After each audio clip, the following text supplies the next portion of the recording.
often our fights are usually about what's that underlying theme that's underneath it. It's like I said to some people when they get upset that their partner's left the towel on the floor, for example, in the bathroom.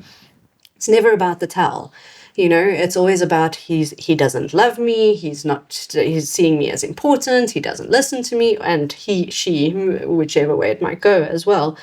That becomes the issue, is what does it represent? When we put in conflict, deception, manipulation, any of those things, it's kind of like we put boulders in the river. The river still wants to move, but there's now friction, and it starts to dam up at different places until it either dams up altogether.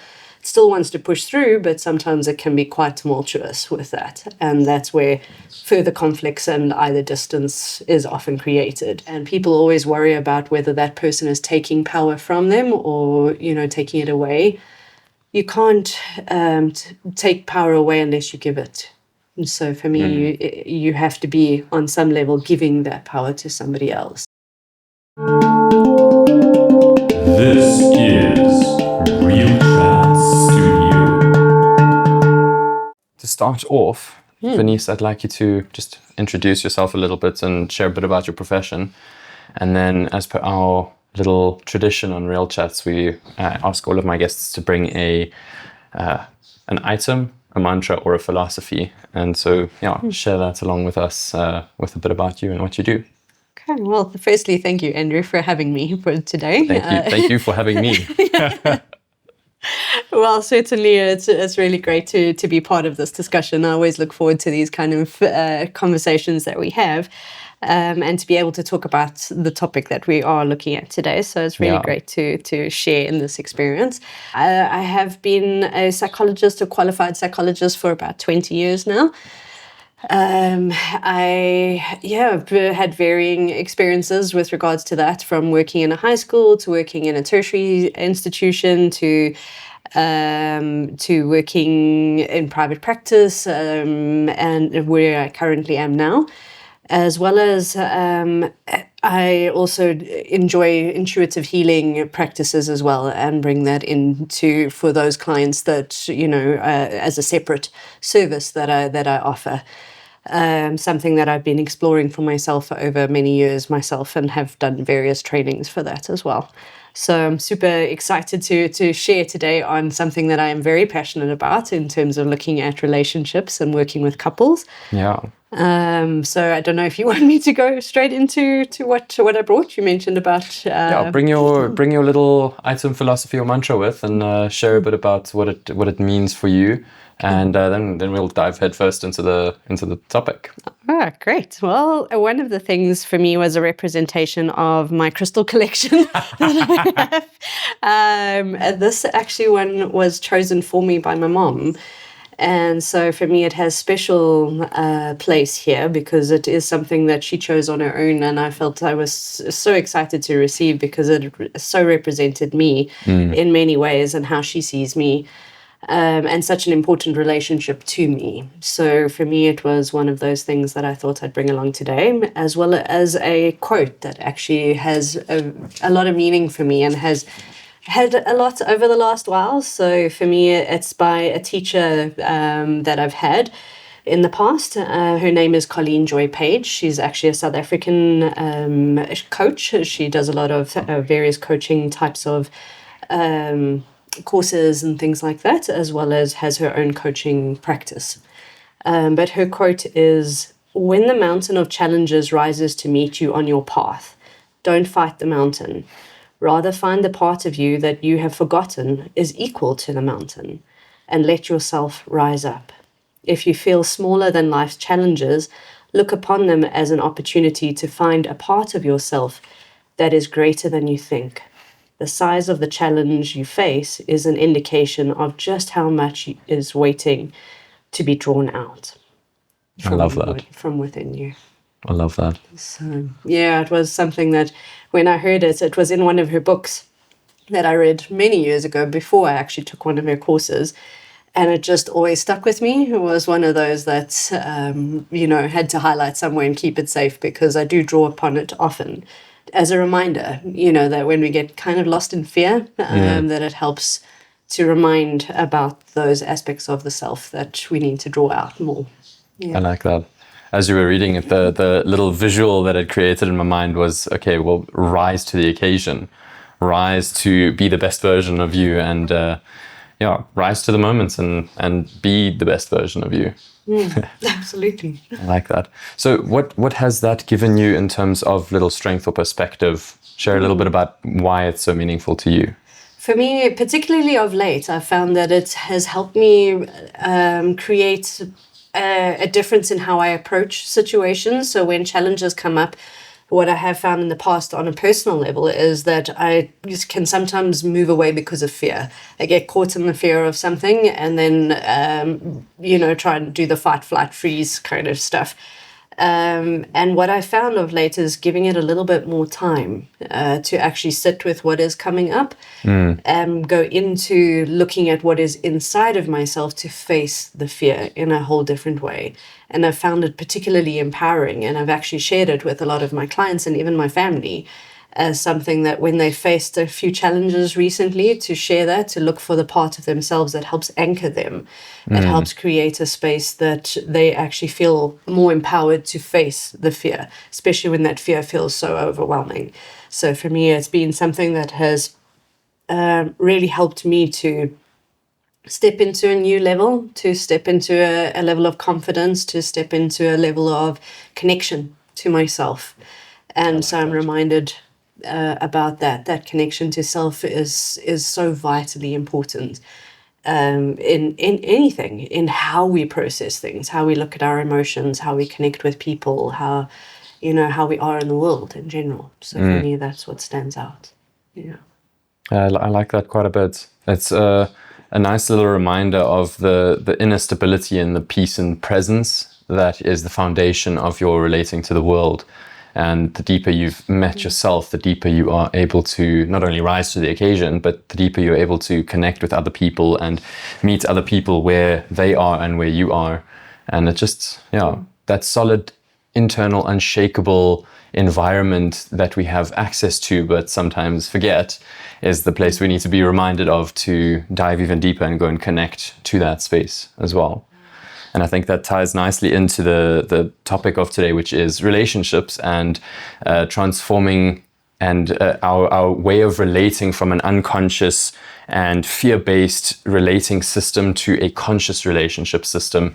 And when we say relationships, I mean, we'll go into a couple of different relationship styles throughout this podcast, but the key to relationships is not just romantic, it is platonic, it is your relationship to your friends, your family, to your partner, to the universe, and to life and yourself. And I would like to just jump into what your thoughts are on what are the things that strike you most often when either a couple comes for counseling or when somebody brings a relationship that they've been struggling with to the table with you. What are the patterns that you notice that are the tendencies of unconscious relationships in your practice? Yeah, I think there's so many. So it's like, where to start? Certainly in working with couples, and this, like I say, it's something that I really enjoy doing. But I find that typically when couples come is because they've found a gap between them that they're not really sure how to bridge that gap.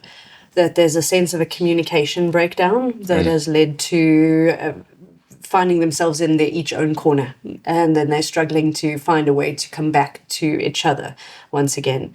So when I work with couples, one of the metaphors that I like to use with regards to relationships is like a river. For me, the way I describe it is like the relationship is actually the space that exists between the two of you. It's not you or the other person, but it's that space. And the way I see it is it's like a river that flows between the two of you. And so you're on either side of the river and you need to try and build the bridge towards one another. It doesn't need to be the same on every day. So it's not about trying to count and make sure that you're on equal ground. But over time, it should even out that each person is bringing something. And for me, it's like when you put in joy, passion, excitement, adventure, fun, love, all of those things into the river, that river just flows naturally, like what it normally just wants to do, which is what a river likes to do, is just flow. When we put in conflict, deception, manipulation, any of those things. It's kind of like we put boulders in the river. The river still wants to move, but there's now friction, and it starts to dam up at different places until it either dams up altogether. It still wants to push through, but sometimes it can be quite tumultuous with that. And that's where further conflicts and either distance is often created, is to figure out what it is you're putting into that river and taking accountability for that, and either removing those things that don't need to be there and putting more of the things in that you want in a relationship. I love that analogy. Somebody once told me that a relationship it always has, he amended it. He started off with saying there is three aspects to the relationship. It's you, the other party, and the relationship. And then somebody further down the line amended it to you, the other party, the relationship, and the universe, or God, or spirits, or whatever you want to call it. Is there are those aspects of the relationship. And the way that made me think about relationships is you are supposed to still remain an individual in the relationship. It's not about the other half going to complete you or to fill your life up. That for me is an unhealthy relationship. But if you are a whole individual and you meet another party and you come together as individuals and whole individuals, you can make something really beautiful together. And I mean, you've already touched on quite a few of the very interesting aspects that I'd like to discuss a little bit today. And one of them is the manipulation and power games.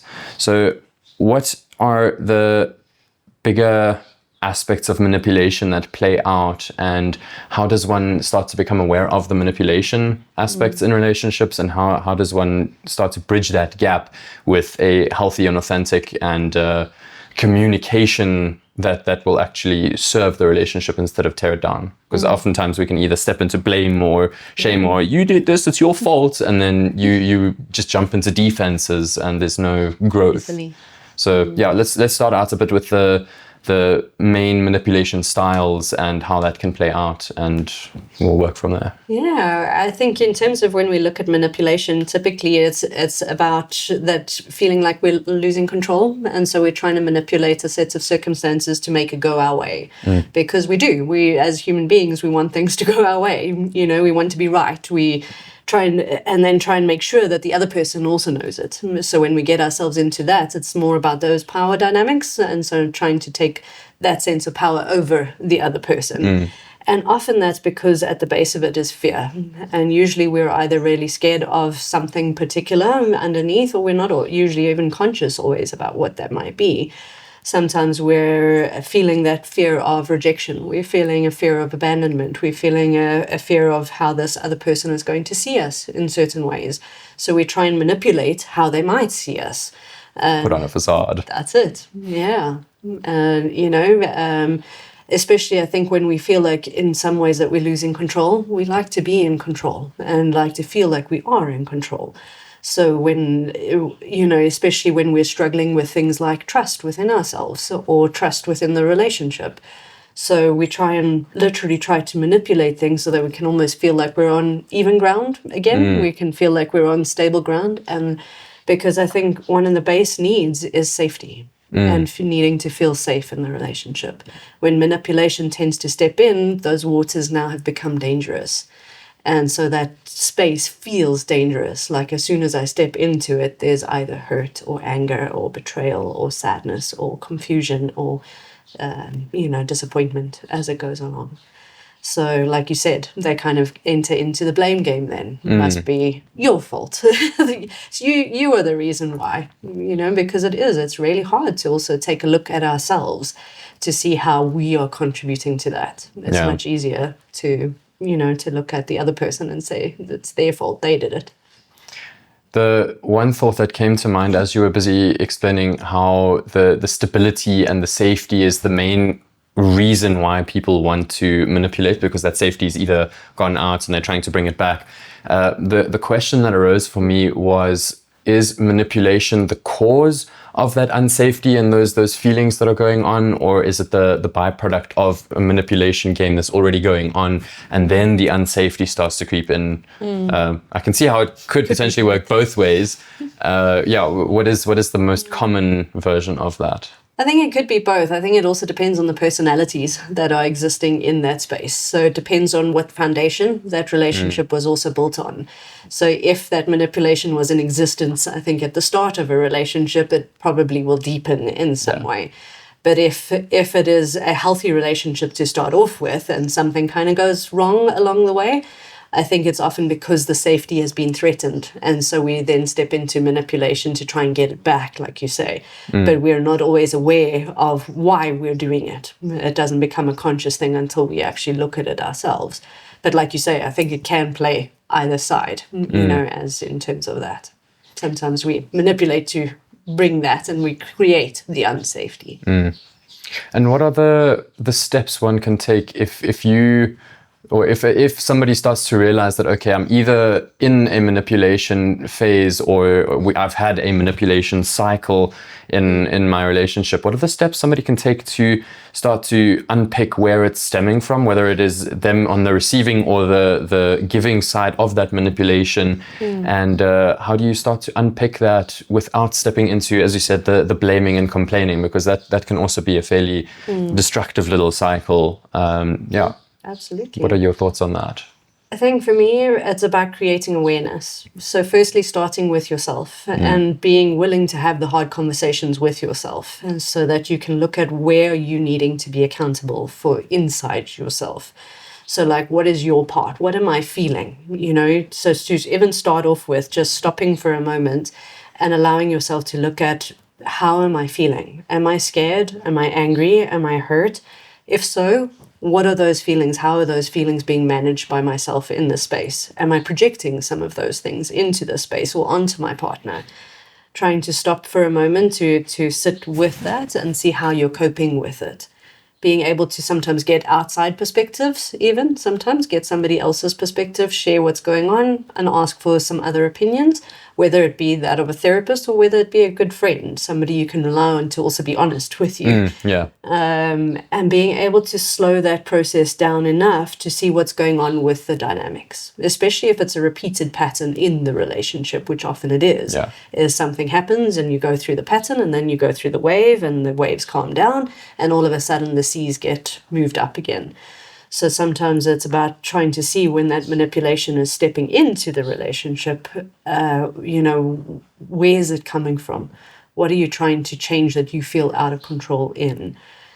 What are the struggles in terms of that or the dynamics that are playing out? Before you even start looking at what's happening with your partner, I always think start to look at what's happening with yourself first, so that you can get a good idea of where you are at and what is the impact even of what's going on in that relationship space on you, and really be honest with yourself about that before you start looking at how is that other person's behavior impacting me? What is it that they are doing, and etc. And can I then also sit down and have a conversation with them about how their behavior patterns or the way that they're coming across or how they express themselves might also be impacting me, but not in a way that comes as it's your fault that you're doing this. You are the reason.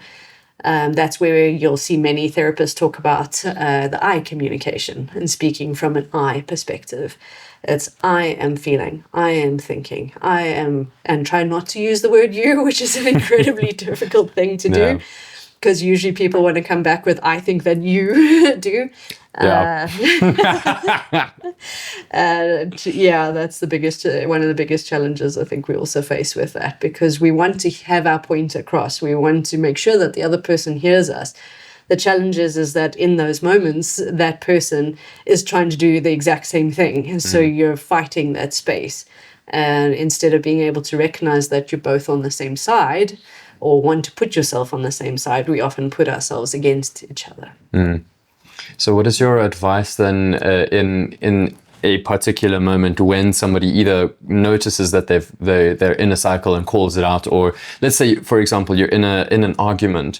What is the best thing to do in that moment for the resolution of that space? Is it to take some time out and go and sit with those feelings, or is it to put everything on the table and practice that I'm feeling X, Y, and Z, and then listening to how the other person is feeling as well? What are the, let's call it conflict resolution, because that's kind of what it is.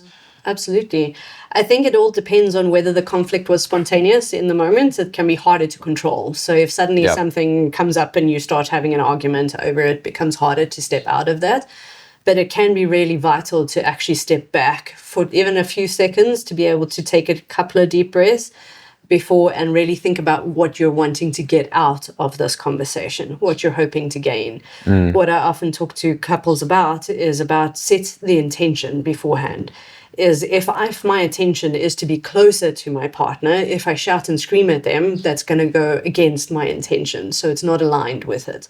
But if I consciously set the intention, I can align my actions behind it by saying, I want to be closer to this person. So what do I need to do in order to actually gain that, or to be able to step into that intention? So for me, that can be vitally important in terms of trying to resolve a conflict. I think it depends also when you're talking about conflict resolution, there are many things with that. It's trying as best as possible not to make it personal. As soon as it turns personal, that blame game steps in, and immediately then it becomes an attack. I think there should sometimes be some guidelines for conflict, like, swearing each other versus swearing is a very different kind of thing to me. Is if I'm swearing you as a person, it makes it personal, and I take a defense and I'm going to attack back. If some people also really struggle with tone of voice, or if it gets loud, and then people really struggle with that, or if it starts to get violent, for example, so then it takes on a whole other turn. So being very aware of how we engage with one another, in a way that still holds the values that we hold dear, the sense of respect, the sense of honesty, the sense of trusting. But a lot of the time when we're in conflict, we see the other person as the enemy. And so if we see it that way, we want to destroy the enemy naturally. I think that comes from ancestral roots even. So there's a couple of things in answering your question. Okay. I'd love to discuss a little bit about how to navigate defenses, because I feel that is a super, super important thing that not only I sometimes struggle with, but I see a lot of people struggle with. And the second is a game of, my feelings got hurt. You made my feelings get hurt. Then all of a sudden it's like, no, thank you. And the defenses come up, and it's this head bashing of you versus me, the enemy, I suppose, as you said. And that instant, there's like a split second before that defense comes up. What are the little steps that we can take to notice first that the defenses are coming up, and then the little steps that we can take after that to not only soothe ourselves in that moment, but also navigate this without the defenses? Because when the defenses come up, you just don't hear what the other person is saying, and it can be the most important thing in the world. It's just going to go straight over your head, and their defense will go up as well, and it just spirals from there. Yeah, I think one of the biggest things that we also really struggle with is awareness of where we're at in any one moment. So when you are having or you've had a long day, or you feel quite tired, and then you go home and your partner is now coming to you with an issue, you don't often acknowledge the fact that you're tired and you didn't have the space in the first place to have the conversation with your partner. So sometimes it is just having that awareness of being able to recognize that your partner wants to talk about something and conveying that to them, but saying to them, can we do it in half an hour, or can we do it in an hour from now? Because right now, just need a little bit of downtime first. But we don't often have that, sometimes even that connection to ourselves or awareness of where we are at in the moment, or what we're being triggered by. Because sometimes when an argument comes up, it is about those triggers that are now at play, that from an emotional perspective, a psychological perspective, sometimes even a physical one in terms of how we express it or connect with it. But it's like you become aware of something gets triggered, and usually, especially when it's, again, a repeated pattern, it happens a few times, we're not always aware of what we're being triggered by in the moment. Yeah. That sometimes we believe in the moment a negative thing about our partners. They're not hearing me. They don't listen.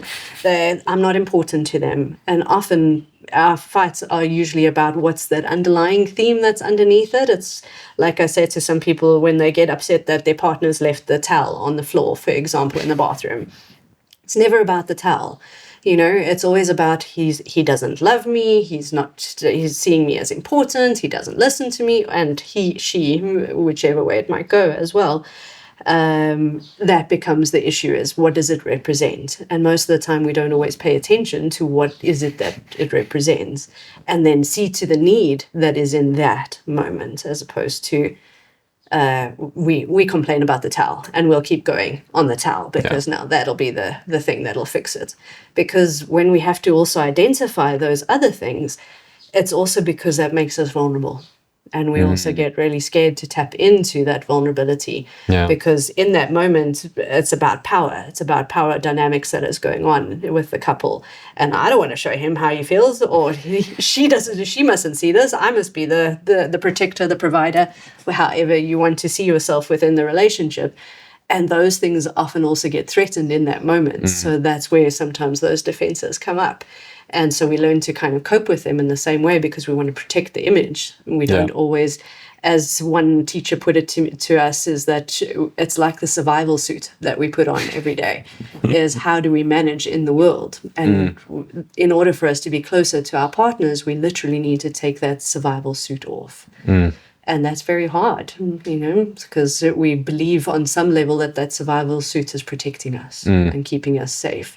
So when you're talking about coping mechanisms kind of coming into play, it's like, but these things are protecting me. They're keeping me guarded and safe and all my emotions safe in the moment. So it's very hard to say, okay, let me just let that go.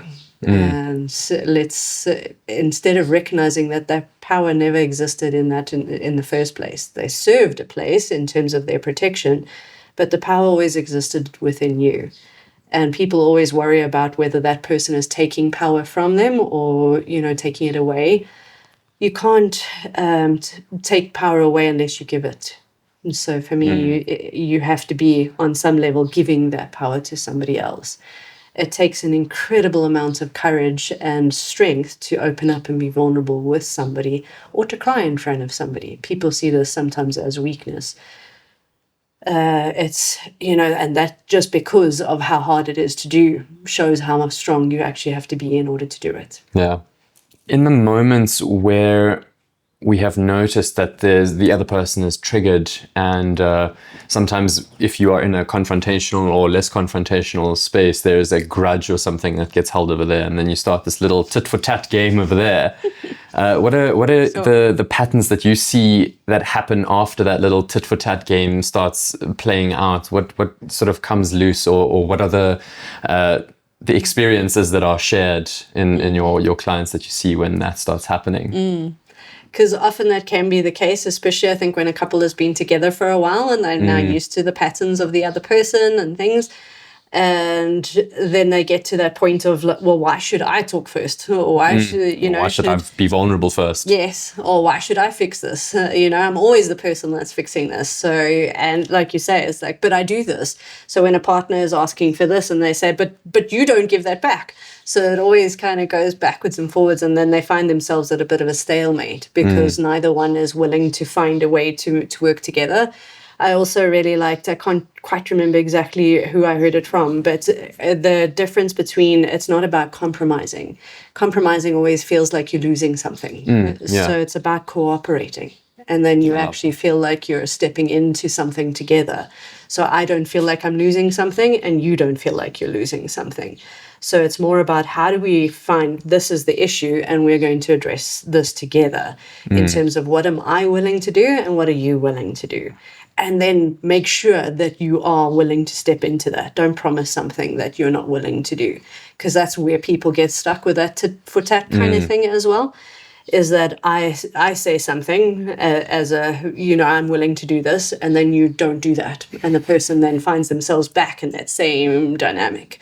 It's like, if I'm willing to do this, are you willing to do that? Can we both be flexible enough that each person needs to bring something to the table? And sometimes that's where also people get stuck, is because they find that they get stuck in their dynamic, and I'm now no longer willing to shift at all. And usually for me, that's when people are extremely hurt. And if they don't allow themselves to release that hurt, they're not going to move. So they have to find a way to release that underlying pain that is sitting there. And people don't like to go into hurt and pain. So that's where they find themselves literally at that kind of stuck point. Yeah, I think it takes quite a brave person to be able to firstly acknowledge that they've got a lot of pain and a lot of stuff that is buried over there, and then to actually take a step to acknowledge it and deal with it. I think the next step out of moving from the tit for tat would be into a healthy giving and receiving modality. And what are the sort of healthy ways of doing that giving and receiving? You already touched a little bit on that for when somebody's got a need and the other person has also got a need, and you come together to meet those things or to meet those needs, and you need to actually be willing to put on the table what you are willing to offer and what you are able to rise up to. How do you navigate the giving and receiving as well as the expectations that are created around that? Because oftentimes we've got these unconscious expectations that we expect the other person to deal with, and sometimes it's voiced, most of the time it's not. And then when the other person doesn't live up to that expectation, there's disappointments and there's a narrative that's created around that as well. But when we've brought it to the table, how do you step deeper into that healthy giving and receiving pattern that we all are looking to move towards? Yeah. I think it's healthy to remind ourselves of why we got into the relationship in the first place sometimes, because I think people lose that along the way, and that's why they get focused more on I need to get, give me. And remember why you love that person. What is it about them that you do love? And what is it about them? And then that can be quite hard I've found it, for some couples when they've been there for 10, 20, 30, 40 years, they can find it quite difficult to identify, why did I love this person in the first place? Or why do I love them now? And there can be two very different answers as well. So I think when you're getting yourself into that space, you also, again, like I say, have to kind of create a bit of an openness to be willing to receive, because some people also struggle to receive in it, and that sometimes can be the block. Sometimes it's also being willing to give and being willing to allow yourself to see what is it that I am willing to give, and genuinely be honest about what you're also willing to give. And so that you don't find yourselves stuck again, because it's when we are putting our foot down or we're stuck in those places, it's important to see why those coping mechanisms are stepping into place. And are we willing to let those walls down enough that that person can climb over the wall or be able to get past it in some way? Sometimes we've built them up so high that that partner can no longer see us. And sometimes that's where the breakdown even happens, is because we are not feeling seen. We don't feel heard. And as soon as that person takes a moment to actually see you, that's why sometimes even for couples, when I work with them where they've been together for a long time, I ask them the question of, imagine if today is the first time you are seeing this person, the very, very first time. What would you see differently? Often that happens in the therapy spaces, that when they start talking about things, they feel like they've never heard that before from their partners. It's the first time they've heard it, because suddenly there is a space where they can actually open up and talk about what's going on and hear each other. They've probably said it to each other many times before, but they've never actually heard it. So that's where sometimes creating a safe space, so find a safe space where you can do that. Sometimes the safe space can be, I try and challenge couples, for example, to sit really close to one another and to hold each other's hands and open up that space. You're going to laugh and you're going to feel awkward, and there might be some things and there's going to be resistance to it. And sometimes if that feels too vulnerable to start, sit as close as you can, even with it. Because for some people that can be really hard to do, is hold that space and try and have a conversation. It's too much. It can be overwhelming. So sometimes taking that little bit of space, but it's harder to shout and scream at somebody that's sitting close to you. So you're more likely to at least have a conversation and a flow, kind of getting that going. I'm not totally sure I answered your question, though, because I think I went a little bit on a tangent with that. But so if there's something I missed, then no, I like the tangent you went on. The foundation of that for me is there is a bringing of the mutual respect back into play. And I think that basically answers the question of that healthy reciprocity is how to navigate those situations and step into a healthier way of not only hearing the other person but relating to the other person. And I've seen some people put their faces right next to each other and have like a conversation like this, because you can't shout at somebody like that, or they lie on the floor and you sit like this or lie like this, and you've got the other person lying towards you. And there's for me, I don't know if I'd be able to have a conversation with somebody standing right here. No. And I'm like, that for me is, I like my personal space, and that for me is very, very in my space. Yes. But I like what you're saying with the hand holding, and you're sitting across from a person that opens the space for vulnerability, but it's also they're close enough that you don't have to shout. That if you are shouting, it's probably going to be uncomfortable. That's it. I think what's nice sometimes is give yourself a timer as well. Give yourself 10 minutes, 15 minutes, and you get to have your say. And you say what you need to say, even if you sit in silence for parts of that. But you say your part, and the other person can only just listen. They can't respond. They can't try and wait to jump in. They can't sit and take notes about how they're going to come back at what has been said. And people might want to do that. That's why I tell people, don't use if you go second, don't use your 10, 15 minutes to then just retaliate as to what has been said. Say your part, what you need to say, and have the other person give space to listening to that.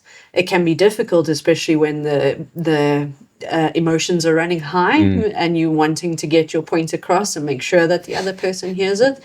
Sometimes what we need to do is be able to put certain parts of ourselves aside for a moment so that we can create space for that connection, because this sometimes is now getting in the way.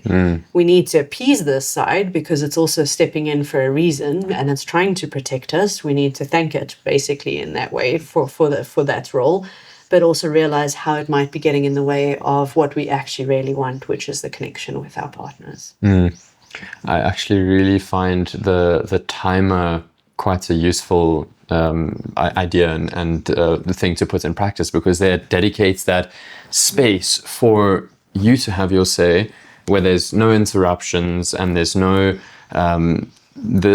as you said, taking notes for retaliation and all that kind of thing, and then the other person on equal footing has got the same amount of time to share their side of things. And I think that puts it in quite a nice way, because oftentimes what I've noticed, if I'm in an argument or if I have got something going on and my defenses are triggered, is I want to jump in the whole time and have my say, because it's like I've got things to say too, my emotions matter too, and that whole spiral over there. So I quite like the segmentation of that, to give each their own space to be honored and then make that intention to hear the other person. Yeah, absolutely. I think, like you said, that is a very important part, though, is to make sure that you also have your space to be heard. Yes. Because I think sometimes what I have seen with some couples that there's one person in the space that tends to take up more of the space. And so when they fill that space, sometimes what ends up happening is the other person has 1 foot in and 1 foot out of the relationship. And that isn't their fault. So it's important to also recognize it's not about assigning blame to either. It's about recognizing how that dynamic got created and how to shift it so that both people feel like they are in the relationship, so that this person takes that step back into the relationship, and this person also realizes that I need to create a little bit more space for my partner, so that some people feel like, well, they should just take their space. It is a give and take with it. It's not just about you only claiming your space, but it's also about being able to share that space and creating space for your partner. So for me, that's a loving interaction with it, is being able to hear what they have to say, but also being able to make sure you are saying what you need to say. And that can be hard sometimes also, because I know for myself even that I tend to be more the listener. So it's harder to step in and now, okay, my words might be a couple of sentences and the other person might be somebody that does talk more. And it's easier for them, you know, whereas for me, I'll give you the short version or the summarized version. So you need to be aware that it's not always about how many words that we're giving, but it's about how we assign meaning to some of those words. Some people do need more space to talk about things. But so that's why even in a couple space, for me, it's not about this person must have 2 minutes and this person must have 2 minutes and this person. So having the interactions backwards and forwards, it's more that they each have a turn. And the turns swap, if I can put it that way, because some people do express themselves differently. I don't, so for each person, when I'm getting each part of the couple to share from that, but it's making sure that when this person takes their turn, they're not taking the full time as well, and making sure that they are actually also giving space to hear their partner at the same time.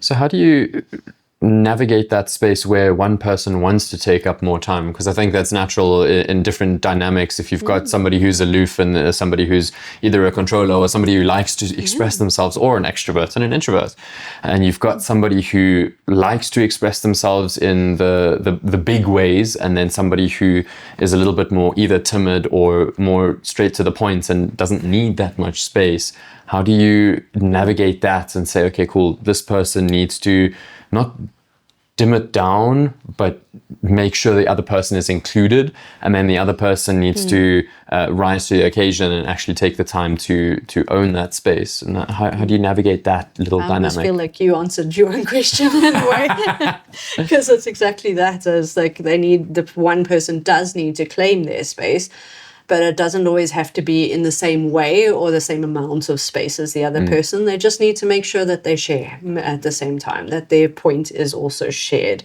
Some people that are more timid or introverted might hold back, and then they blame their partner for that, and kind of that dynamic plays out, but they didn't take that opportunity to give that to their partner to respond. So it's important that they also do, like you said, claim that space.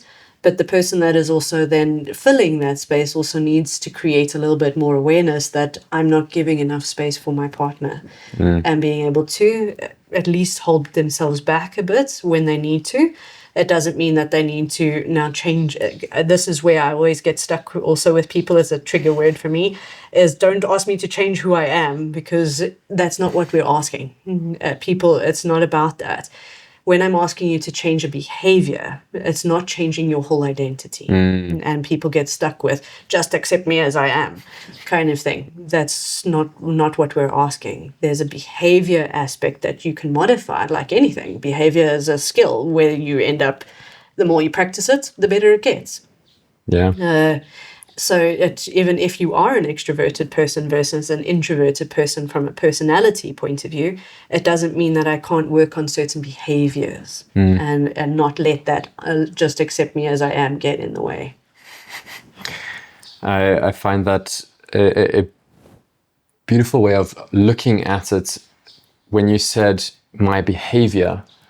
Now, when somebody gets triggered and it's like, you did this, the immediate thing is, oh my gosh, I'm bad, or I'm a terrible person, or I did this, instead of, okay, this person was upset by my behavior.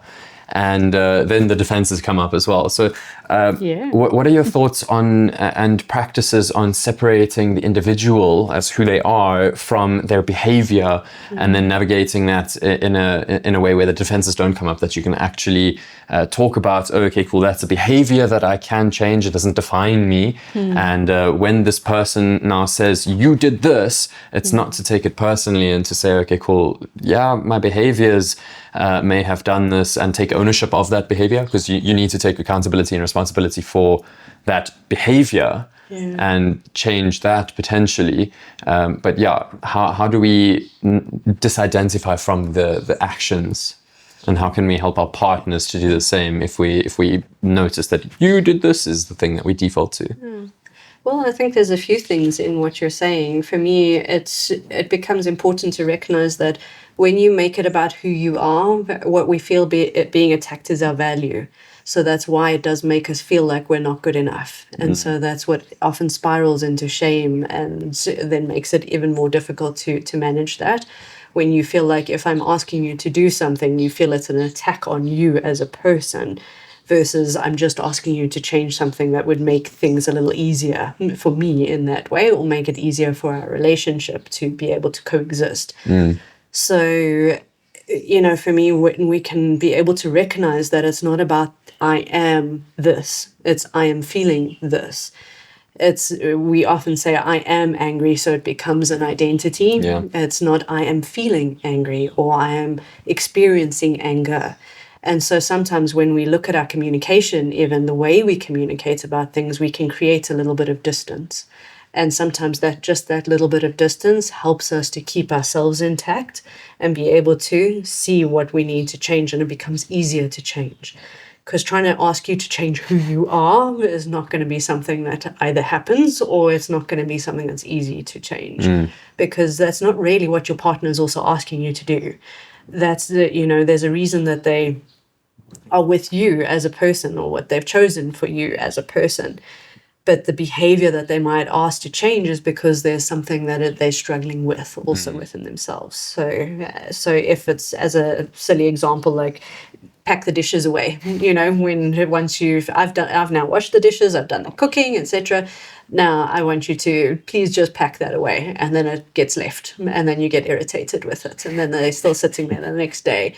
And so when I'm now asking you to please pack that, I'm not an organized person. So now it becomes about who I am as part of that. It's not about an attack on you as who you are, but it's looking at, please just help me out with this. Because for a lot of couples, what they struggle with also is feeling like they're doing everything in the relationship. And especially when it comes to basic things like household chores, and being able to see how, who's doing what in the household. And that's where it often does, because we're also sitting with lots of stress during the day and work and everything that's going on. And then we come home and then we start to feel like some of the dynamics are playing out, like, oh, look how much, and without seeing our partners in it. So the challenge sometimes is, like I say, being able to separate that sense of this is an experience I'm having, as opposed to this is who I am. If I feel like I'm being attacked as a person, that's going to be much harder, and that's where we spiral. We tend to spiral when it becomes an identity, because if you're attacking that part of ourselves in that moment, it's very hard. You've touched on, I do believe every single person has a value issue in some way, where we have that voice inside that says, I'm not good enough. And if something comes out in that dynamic, or that fight, or that argument, or that whatever it is, if it touches that part, we struggle a lot. We either then go into the fight, flight, freeze modes. And it's hard to come out of that because it feels traumatizing. Often those are also repeated patterns from when we were kids, about how we learned how to deal with conflict, how we learned to deal with issues with our parents. And now moving into our relationship space, we often respond in the same way, because that part gets triggered. Yeah. Sometimes we need to learn to hold that child part of ourselves with kid gloves and literally give it as much compassion as we can, in order to be able to move through that in a new way, recognizing that now me as an adult can respond differently in a relationship. Yeah, that's actually a powerful little realization. And I think this is the start to an internal process of being able to hold space for oneself. But let's make it again about the relationship. What does it look like to hold a healthy space in a relationship space, whether it is the result of a conflict or whether the other person is just going through a rough time? And how do we actually honor that space without getting enmeshed or entangled or absorbing the other person's stuff? Because I think that's also quite a healthy mechanism, is not to absorb, but still show empathy and to sit with the individual. So how do we know? Yeah, let's talk a bit about holding space, and then we can pick it apart as we go. Perfect. I think with that, it is hard, because I think sometimes it's hard to separate ourselves from our partners. So in the moment, we almost become them or feel their emotions, and we don't even know the difference sometimes between what is our emotion versus their emotion. Sometimes we do. We need to create that healthy space to see that your partner is going through something, and it's not about you. We tend to make it about ourselves in some way, like, my partner's now coming home, he's not talking to me. Why is he not talking to me? I must have done something wrong in the day. Meanwhile, it's got nothing to do with you. And sometimes it starts creating a healthy space is starting with that, is being able to recognize my partner is in a difficult space, being able to even ask them, what is happening? Would you like to talk about it? Is there something you need? And then being able to respect what their answer also might be for it. Sometimes it can be hard because sometimes your partners aren't always going to be as honest or open as we would like them to be. Like if a partner comes home and says, no, I'm fine. Don't talk to me. I'm fine.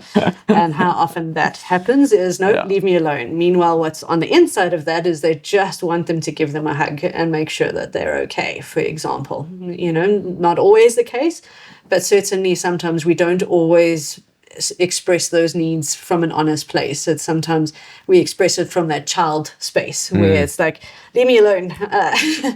And kind of go into our own little tantrums in that way.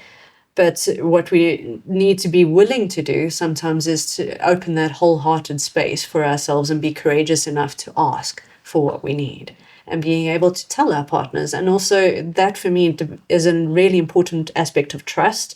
And when there's emotional trust that exists in the relationship, to be able to say, I trust you enough to be able to tell you where I'm at, how I'm feeling, and trust that you'll also be able to manage that and hold that space.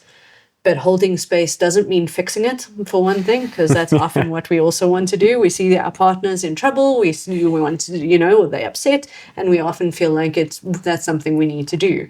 Instead, it is sometimes just about creating the space for them to vent. Ask them if that's what you need. Do you just need to vent about this? If you need some advice, I'll offer that advice. But asking what they actually need and giving them a moment to actually decide what that is.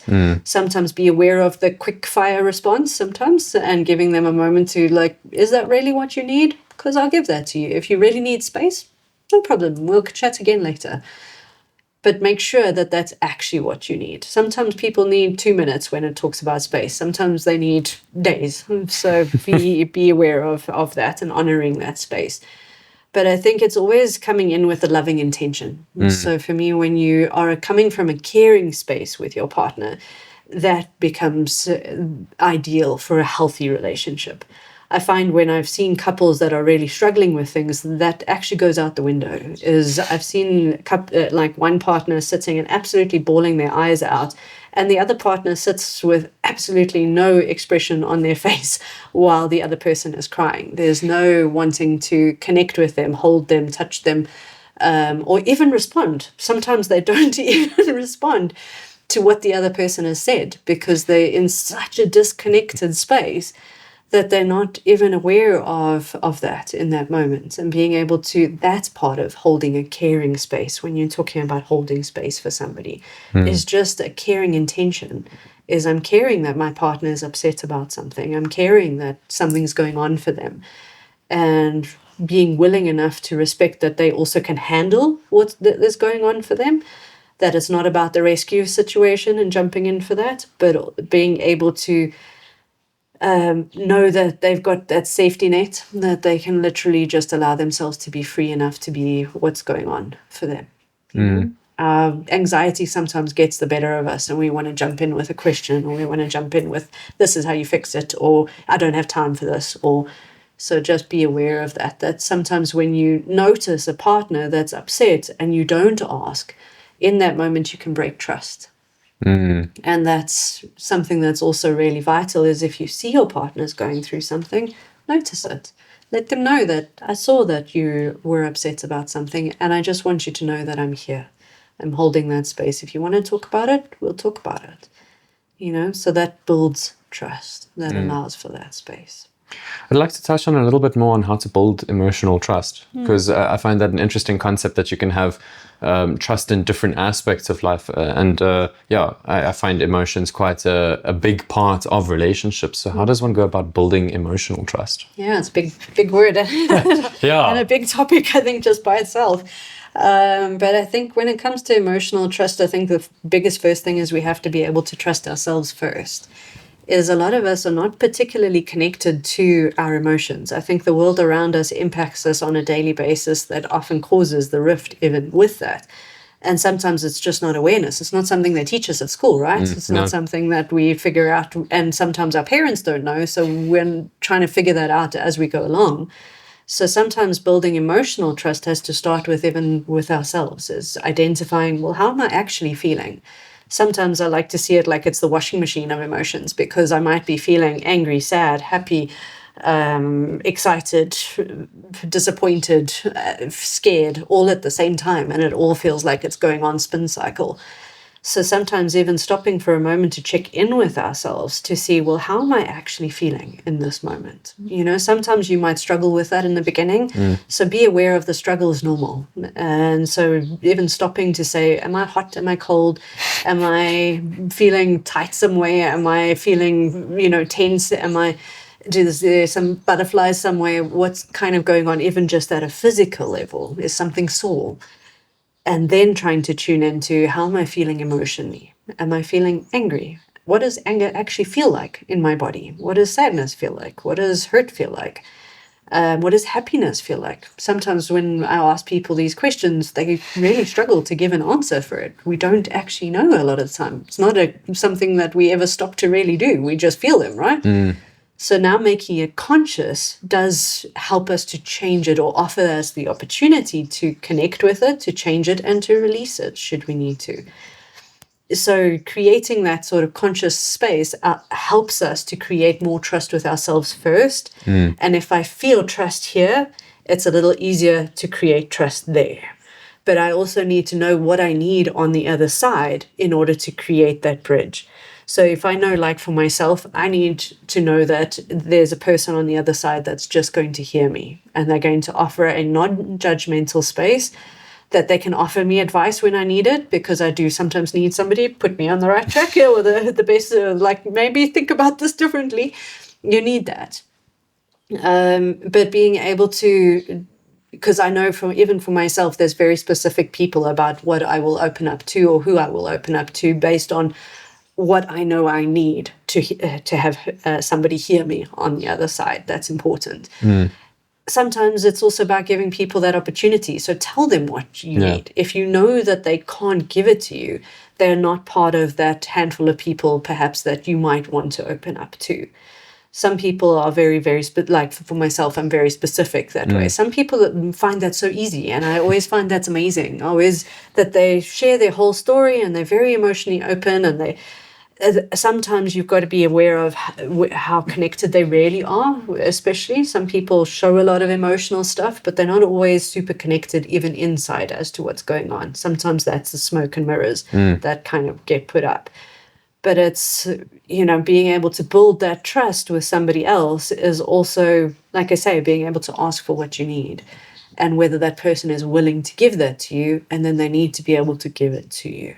So if I say, look, I just need you to listen, that person, if they agree to it, needs to actually live up to that or offer that. So it starts with that for me when it comes to emotional trust. And then it's moments. For me, emotional trust is built up in moments, where it's one moment after the next moment that now fills a basket of emotional trust, and I start to trust you more and more. The challenge sometimes comes is when that basket gets rocked, and when that one thing comes in that says, okay, now the trust is broken. And like they say, people find it, once trust is broken, it's very hard to regain it, or really hard to. But I also believe that that's a choice. So if you want to regain the sense of trust with people, we can actively make that a choice, and make it a conscious choice in the relationship. But if I'm choosing absolutely not, and I'm closing that off, you're going to find it very hard to connect to your partners. And then sometimes I find that's where people go separate ways. I think the basket analogy is quite a nice thing, because it puts it into a perspective of, it's a continual adding, and it's a continual thing. And when we have moments that rock the basket, it's somebody once told me, trust is like a piece of paper. Once crumpled up, you can unfold it and iron it out, but there will always be little creases there. If we take it a step further to the basket, it's about, when we've rocked the basket a little bit, is there still some stones in there, or still some stuff in there that can be used to build a foundation again? Or has it been completely emptied out and the basket broken and torn apart? And to take note of what our different little actions do to that basket. So if we get defensive, or we don't hear our partner, or something happens to rock that basket, what the next little course of action is to rebuild that. And let's take it for a happy medium. Let's go for somebody who's in a relationship with either a friend or a family or a partner who's had this basket now rocked, and there's a couple of stones missing, but there's enough in there that we can start to piece it together. What are the steps to take to slowly start to, or speedily start to repair that emotional trust over there, and affirm to the other party that this is an environment in which safety is present, and so one can start to feel that safety, and maybe a little bit about what the other person needs in order for that safety to start feeling like safety. Because you can say, okay, no, safety's there, this is a safe space, and the other person's like, not a chance am I sharing this, because I can still feel all the thorns happening over there. So how do the individual parties in this come to the table and not only start to build and offer that space again, but then start to trust, that emotional trust? Yeah, absolutely. I think it starts off with being brave. You know, I think anybody that wants to enter into a relationship, whether you're in the relationship at any stage, whether it's new or whether it's been 10 years or 20 years, you, for me, need to kind of consider that aspect of being brave and taking a risk. Being in a relationship is about that, being willing to take a risk, showing the courage to do so. So for me, the image that came to mind as you were talking about that is, if I can imagine that, you know, you've got one partner on this side and one partner on the other side, and there's like a ravine between the two of you. There's either a really rickety bridge that's going across there, whether you decide to go and cross that or not. Or now in that moment, you need to decide if you need to create something else. Because firstly, it starts with the willingness to, I want to cross the bridge to get to the other person. I want to open up and connect with that trust. So if I'm making that choice, do I need to get a swinging rope that allows me to literally cross over to the other side? Do I need to build something that's going to allow me to fly to the other side? What do I need to do that helps me get to that point where I know my partner is sitting on the other side? If it's a matter of, well, I'm going to wait for you to come to me, which is often the case, you might likely sit there for a long time. And so until one person is either willing to take that step, you are hoping that each person will, but often what ends up happening in relationships is there's often one person that seems to do that more often than the other. But it's nice when it comes from both sides, because what I think we also want at the end of the day is to feel wanted by our partners. We want to feel needed. We want to feel like they love us and they are willing to do those things for us. So think about how you want to cross that ravine. What do I need to create? Do I need to help fix this rickety bridge, or am I willing to take the chance and see if I can run fast enough across it and manage to get across it? Knowing that, yes, there is danger to it. But am I willing to face it as well? Because what's at the end of that bridge is something that's really important and something that I value and that I want for myself. And be willing to give yourself that. Be willing to give yourself that love, that happiness, that joy that is pretty much sitting on the other side. Because sometimes that can be hard for us. Is, you know, to remember back to what Brene Brown has said before, about joy being the most vulnerable position that we have, is we're always waiting for something to go wrong when we're in joy, when we're feeling excited about something. And to think about how we want to stay in that joy, you know, and allow ourselves, gift ourselves that, and trust that. And the best way to trust that also is knowing that that joy exists inside of you, and being able to connect with that part of yourself, that it goes with you everywhere you go. So when we believe our partners are the dependent part of that, is that it's them that is bringing that. You are the person experiencing that emotion. So being aware that that actually exists inside of you, and that partner is simply there to reflect it for you. And it's about looking in the mirror, you know, and seeing what that mirror reflection is. Relationships are hard. They bring challenges. They bring, you know, triggers, fears, all our difficulties with us. And looking into that mirror can often be one of the most difficult things that we have. You know?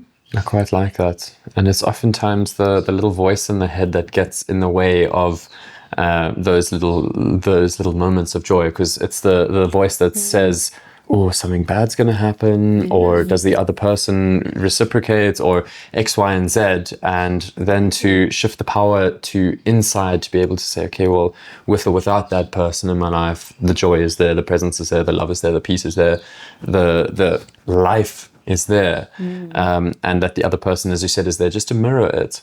Now, I'd like to talk a little bit about as well that inner narrative that goes on there. When we've got a negative narrative about our partner, like they don't listen to me, or my partner always does this, or that friend always does X, Y, Z. Yeah. You know, what that actually does to the relationship space, and the projection and the image and the story that we conjure about that party in our head.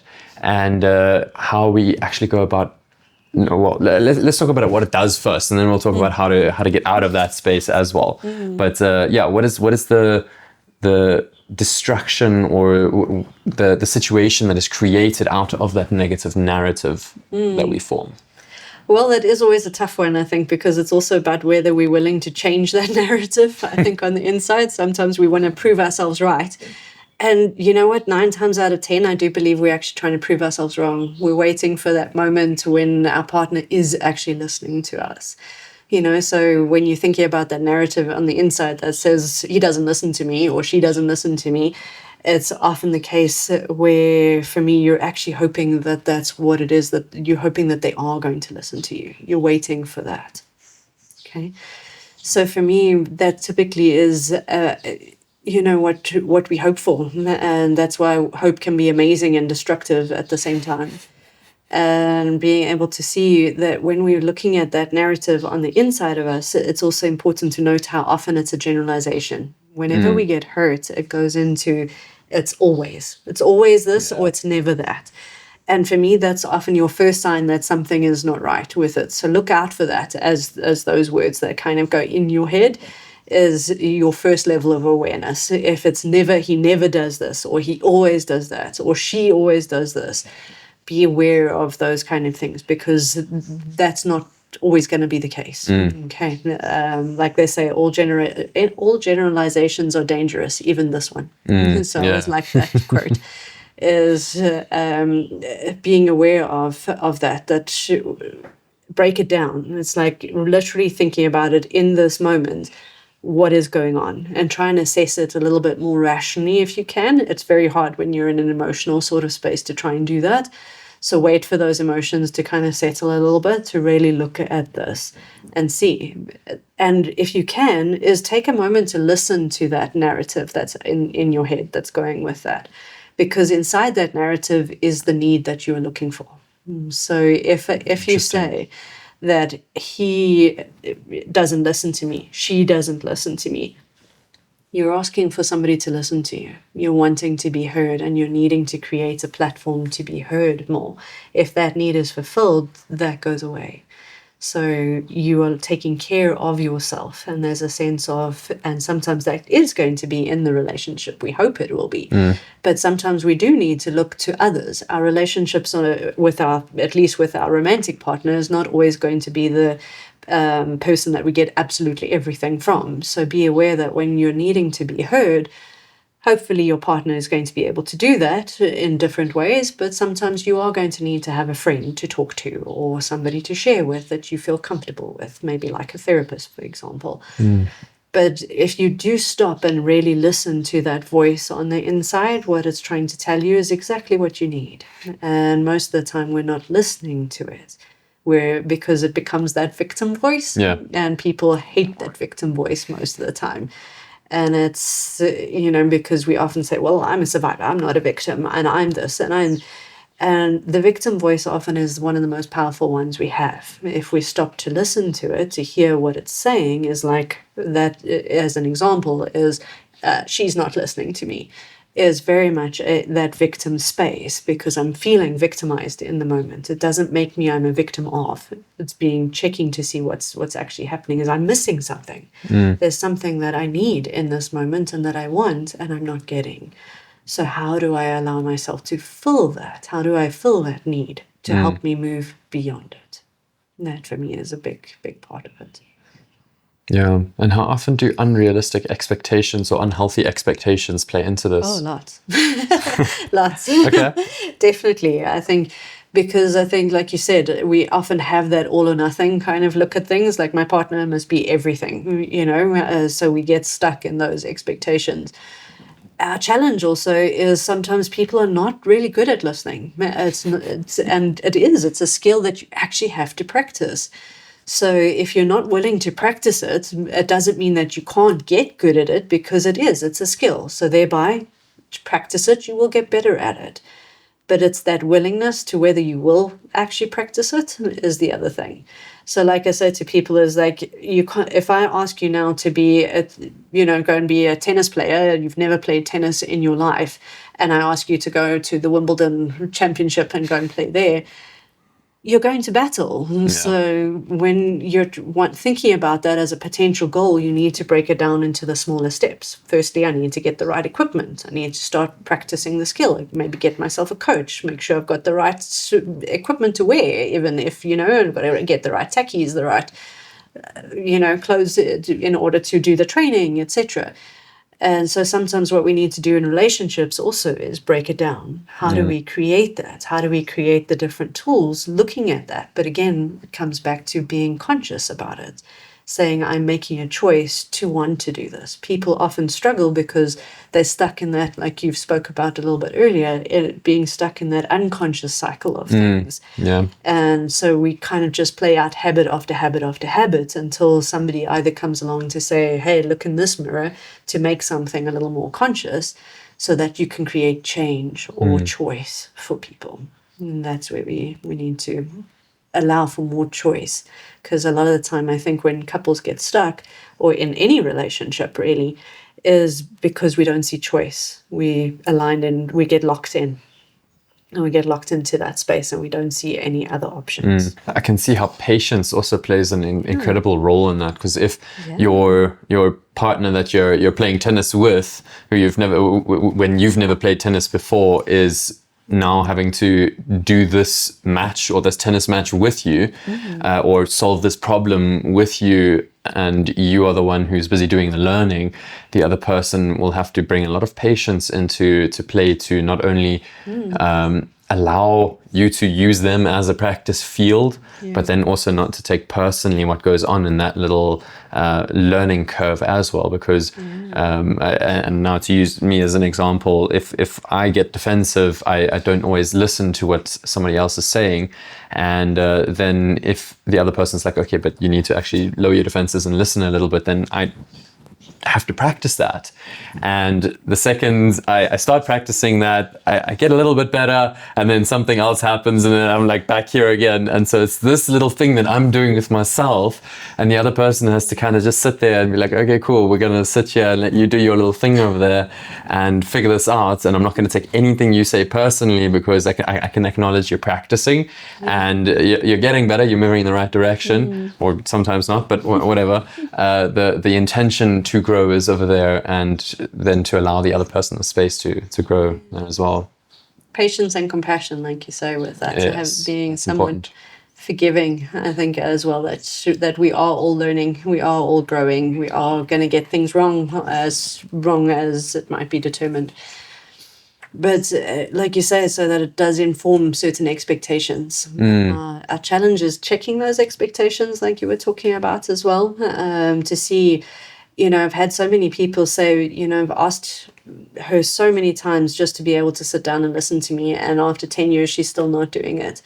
And for me, then there's something off there, as to why that is the case. So it's not an unrealistic expectation to ask your partner to listen to you, for example. And some people really struggle with that because they think that's being unrealistic. Maybe I'm doing something wrong. It's my fault. Whatever it is. So it is also checking, like you said, to see what is a realistic expectation of an unrealistic one.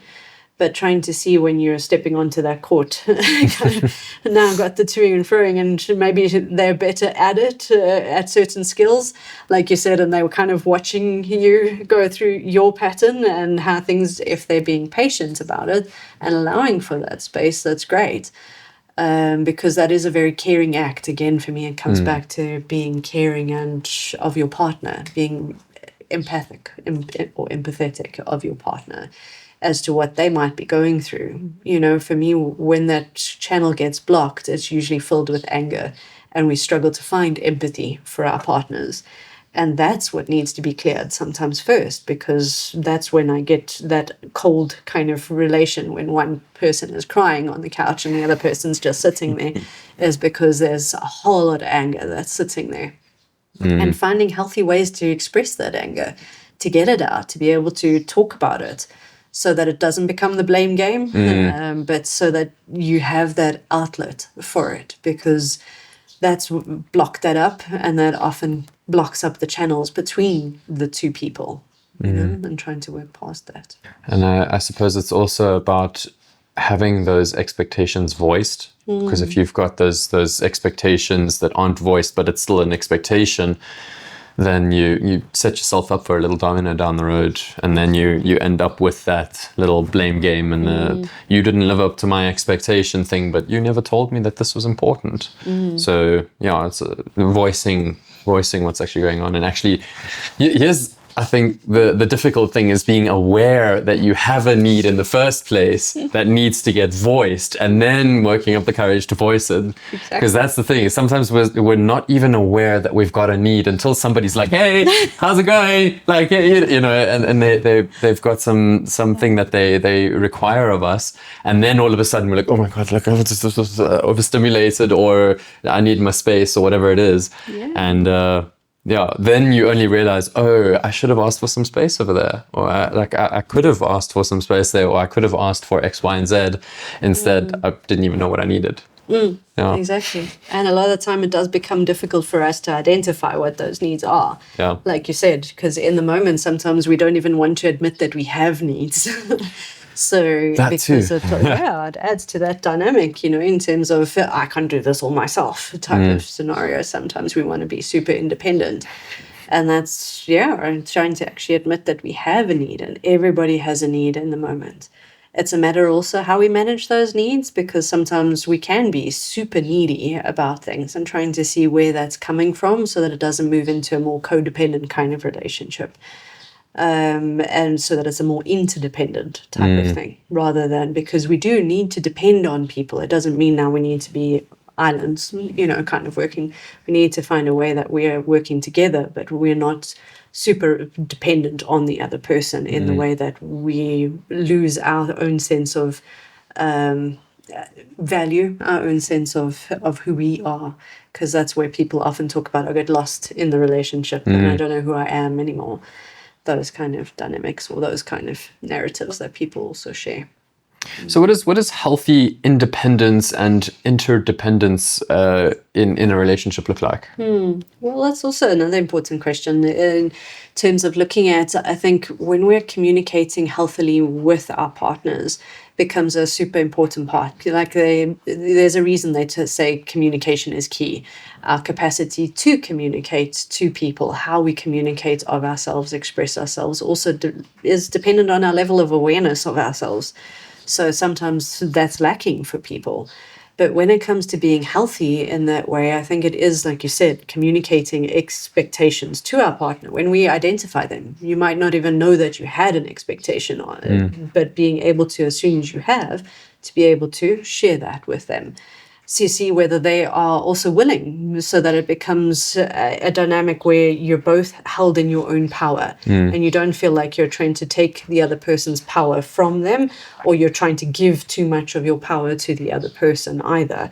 So it's trying to find that you both feel stable in that space, you both feel safe in that space, and trying to identify what that looks like for each of you, because what that might be is different for each person. Trust is not the same for each person. No. Same with safety, is like, what does safety look like for you? Take the time to define that for each of you. What does trust look like? What does respect look like? Because that might be different. You know, our definitions or our extent of those definitions might be different. So what is disrespectful for one person won't be for another. So for me, that openness to have discussions will create that healthy foundation, or that healthy relationship with it. And being able to see if that's compatible. Because our challenge also is to see that the way I see the world is simply compatible with yours. Because if it's not for me always that we must have the same, make sure we see things exactly the same. We like differences. We would typically get bored if everything is the same, and that would cause more friction just by itself. Some of those things need to be somewhat similar in terms of, I find, our value system.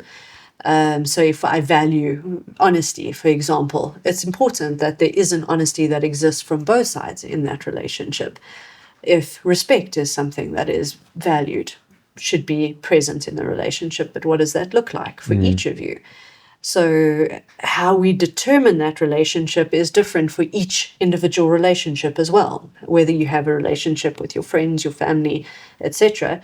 But any relationship you get into, even on a romantic level, is something that needs to be determined by those two people. It's not going to look the same. I can't transplant a rule that is going to work for every single person. It's about figuring out, what does that dance look like? What type of dance do you want to do? Is it a slow dance? Is it a tango? Is it a waltz? Is it something that is more upbeat, like a salsa? Or, and how do you step on each other's toes? And when you do, how do you resolve that? How does that work? So trying to work on the steps, on, do we need steps? Do we make up our own steps? I suppose that you make up the rules as you go, and you make it according to the relationship you are in, and that specific style of relating that those two individuals have, whether it is family, platonic, or romantic. Yeah. For romantic couples, by the way, I do very much recommend that you go for dancing classes. Because I find... Why? Because it's a communication that exists in that moment, and you can learn so much from just that dynamic, being able to actually see how you take to instructions, how you learn to lead, and how you allow somebody to lead you in different moments, being able to learn about trust. It is such a beautiful way for a couple to actually work on different things, to work through conflict, to understand themselves better, to see how they connect better, but to have fun at the same time. Fun is something that's so undervalued, and it's something that is so important, the sense of fun and play, and bringing that into your relationship. What if one partner can dance and the other one can't? Matter.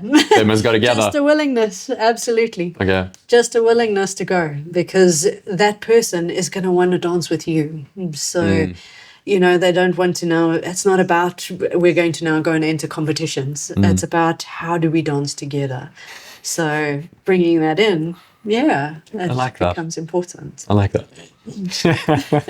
Definitely going to use that one. Yeah. Okay, well, I think a lot of what we've been discussing requires a certain measure of responsibility and ownership of not only one's actions, but of the relationship space. Now, what does healthy responsibility and accountability look like to you? Well, define the words. Define the big words first, and then we'll break it down as to actually how we embody that.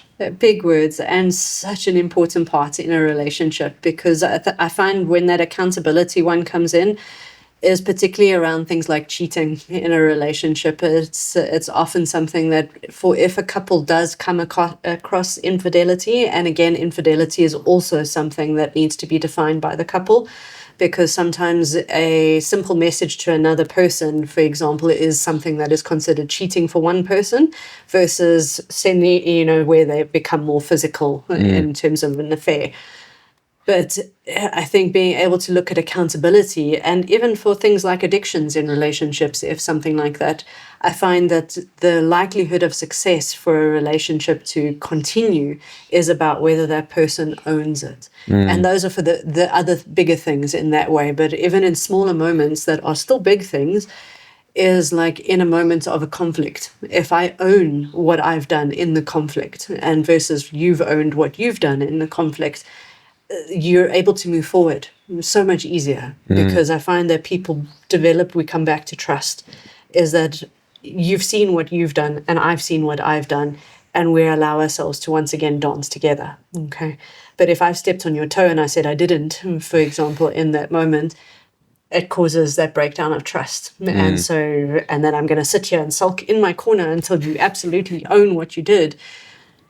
So that's where that power dynamic then starts playing in again. So that accountability in a relationship is crucial for a relationship to move forward in a healthy way, in terms of, I need to own my stuff, you need to own your stuff. It's not about me making you own your stuff. That's important. And often in a relationship where that rescue dynamic kind of comes in, where I try to rescue as well, I'm not taking responsibility for my stuff, or I'm trying to take too much responsibility for your stuff. So it is being able to, sometimes it's really hard to split what is yours and what's mine. But that's where, again, sitting down and having a conversation about it becomes vitally important, so that I can hear your side of what it is versus I can see my side, and I can give every person the same exact situation, and each person's going to see that differently. It is also being able to respect that that's your point of view versus this is my point of view. You might not always agree with the same versions of the situations, but it is being able to see, okay, I see where you're coming from, and I'm willing to see where you're coming from. That for me is a healthy sense of accountability and responsibility that steps into this space, because I can own my stuff in it, being able to say that I see who I am in this space, and I see who you are in this space. And when it feels like those are on even playing grounds, they can coexist in this space. You know, when they feel like they're in murky waters in some way, they're going to struggle with that, and they're trying to survive not drowning in that space, literally. But responsibility is a big one, on little levels even, of like, what do we take responsibility for? You know, like, who takes responsibility for the cleaning, or taking the garbage out, or the bills, or, you know, just even daily chores, or those kind of things when you're in a relationship as well, if you're coexisting together in the same space. How do we see to that? If you've got kids, for example, also, how do you bring that into the space? Who's responsible for what in that? And being able to ensure that that responsibility is shared. When it's an emotional responsibility, it's, for me, we take responsibility for our own emotions, and not seeing it as my partner is responsible for, he made me angry, you know, she made me sad. Being able to be aware that your emotions sit here inside of you as to what is going on inside of you. They can influence you, but it's important to take ownership that these are my emotions, and how do I deal with them, and how do I ask for you to help me with them. So it doesn't mean that because I'm upset by something, you must come in and take it away or make sure that I feel better. It's not now your responsibility to do that, but it is my responsibility to ask you to help me with, just give me a hug, just hold me. That's what I need in that moment. So looking at accountability at the same time is being aware of how we are accountable for our thoughts, our emotions, our belief systems, and everything that's at play in those in different moments, and how that can play out. Again, depending on how conscious you want to make your relationships at the same time, because there's so many different levels to a relationship. But I find some couples also, and I'm talking specifically about couples here, but it can also relate to family members and friends and things, is you sometimes can stay at that surface level, and you kind of do the dance up here instead of being able to come down to see what's at play underneath that there's a whole root system underneath each of what you're doing in the situation or the relationship, and how that can interplay, you know? Yeah. You said something very interesting earlier that I found noteworthy, that empathy is caring that the other person has an emotional reaction. Now, speaking specifically about accountability and responsibility, if somebody in a relationship is feeling like they've been triggered, or X, Y, and Z, they're feeling stuff, now whose responsibility is it to deal with that emotional stuff, and where does the accountability lie? As in, if the other person made or brought up the situation or influenced the situation, how does one go about engaging with that to not only for the individual who was triggered to take responsibility or accountability or ownership of those emotions, but then also share that with the other person, both emotionally and mentally, and say, okay, this is the way this made me feel, and these are the things that I'd like.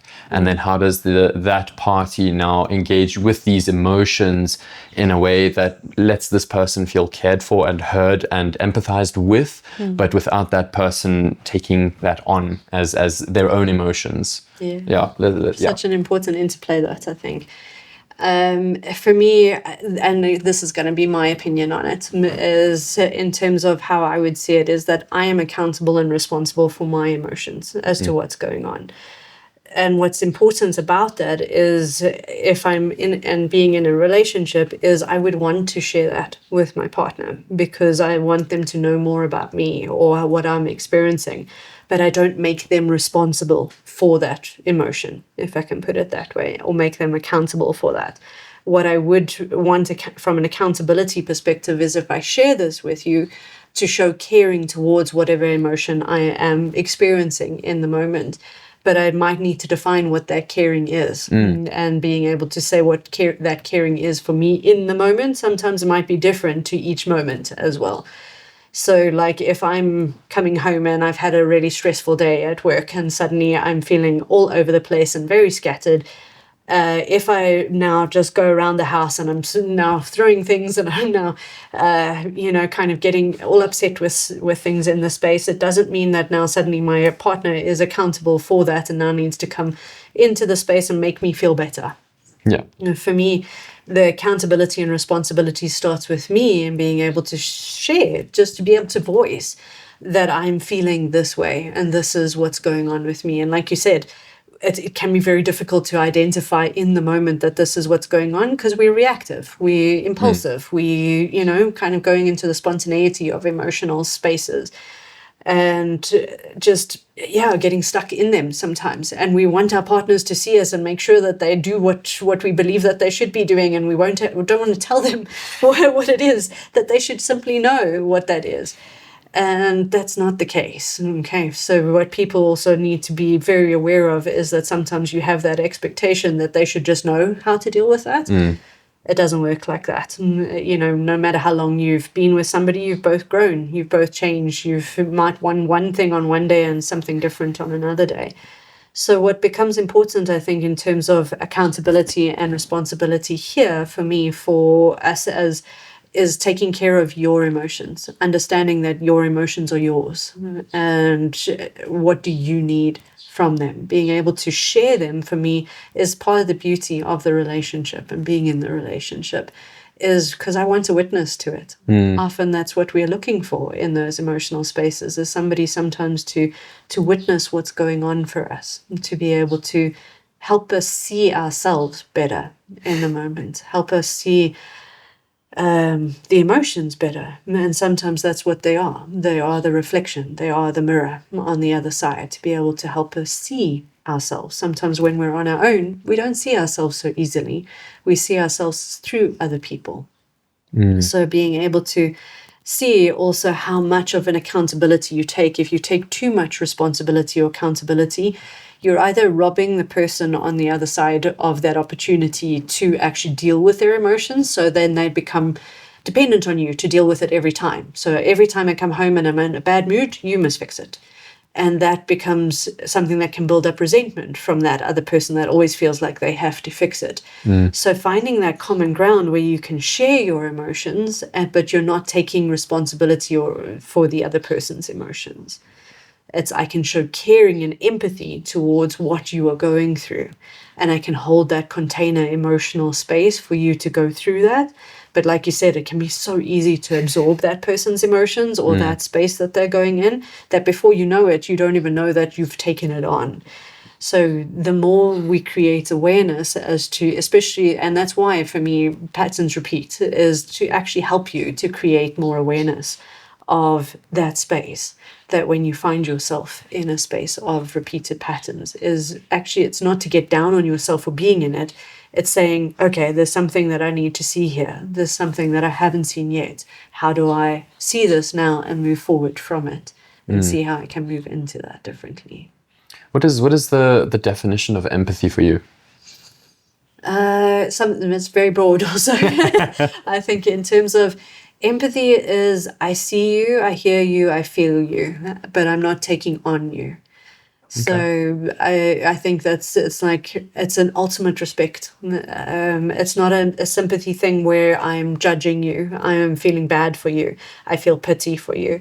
It's I see you. You're another human being that is going through what you're going through, that you're going through sadness. I have the ultimate respect for the hurt, the sadness, the disappointment, the joy, the whatever it is you're going through, and looking at how I can also respond to that in a way that is recognizing of that, validating of it, acknowledging of it.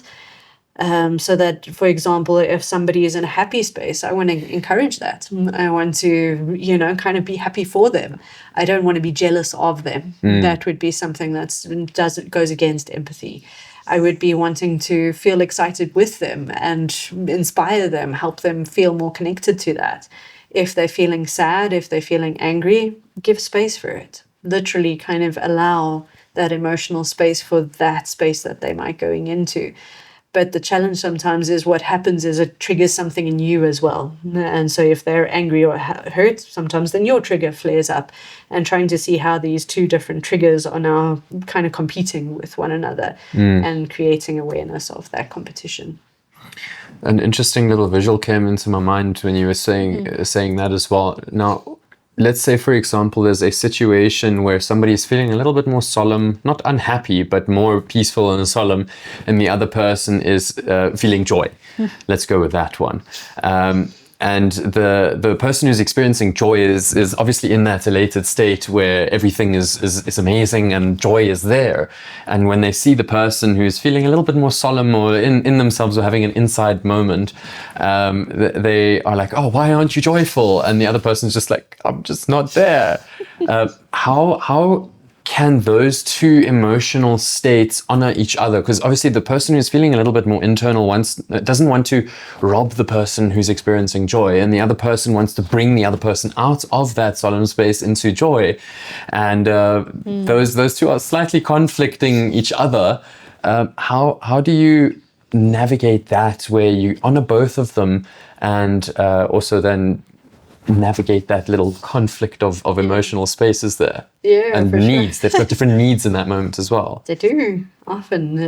For me, I think if I'm the person that's in the joy space, I would want to open the door and invite them to come in. But I also respect that if they choose not to, that is their choice. It's almost allowing them that if they want to come into your space, sometimes you hold your space and they might follow you, for example.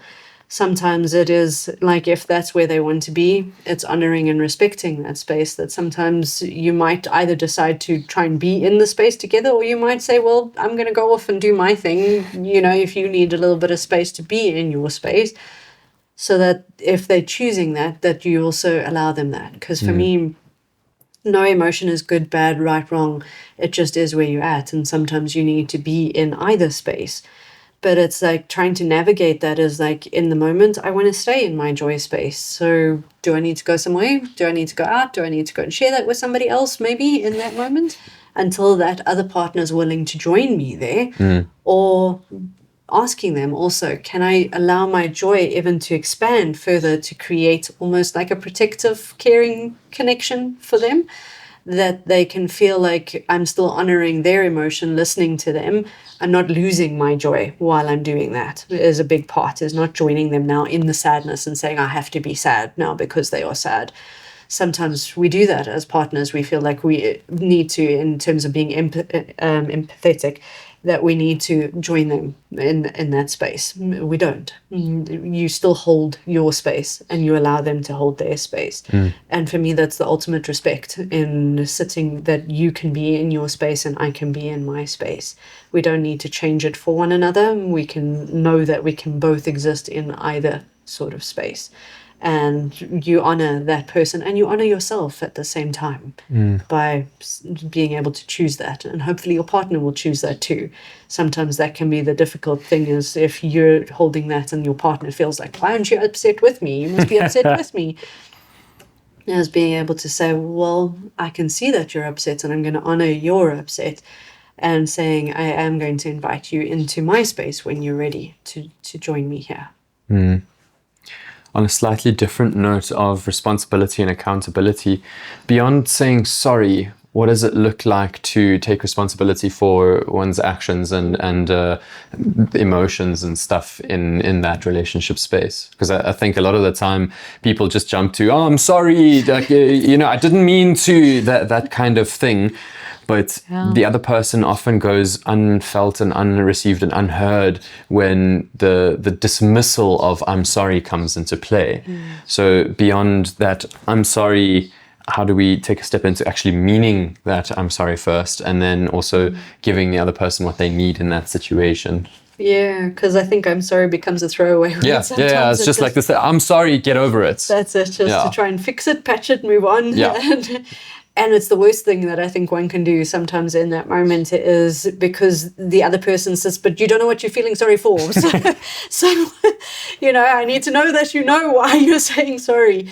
So I think that's always the challenge and sorry can be such a helpful thing in the moment when it's used with authenticity. And so for some people, they don't believe in saying sorry. So they feel like, that's what it is. That's how it happened. We don't need to say sorry. Just let it be as to what it is. But sometimes saying I'm sorry shows a recognition or an acknowledgement of what's kind of going on, or that the other person might have felt hurt, or that so their feelings get validated. But it has to be, like I say, authentic. The person immediately can feel it when it's not authentic. And sometimes people do, because you get anxious when your partner's upset with you. So, and that's hard to navigate for a lot of people, is staying in that anxious, uncomfortable sort of space. At least for long enough, so that people try and patch it and make it better and that kind of thing. So it's actually more about you and that anxiety of sitting in that space, rather than what's actually happening with the other person. But for me, it's that authenticity and being able to say, if I'm saying I'm sorry for something, I'm owning what I did, and I am also trying to convey to you that I care that it upset you. And then I find that you can let it go and move on from it, because there are times when that's the one thing that the person is waiting for, is just for you to say, I'm sorry for something. So it acknowledges the hurt that person might be feeling. And that's, like I said, sometimes when we're feeling hurt, that's all we want, is for our hurt to be seen, to know that we're okay, and that, so...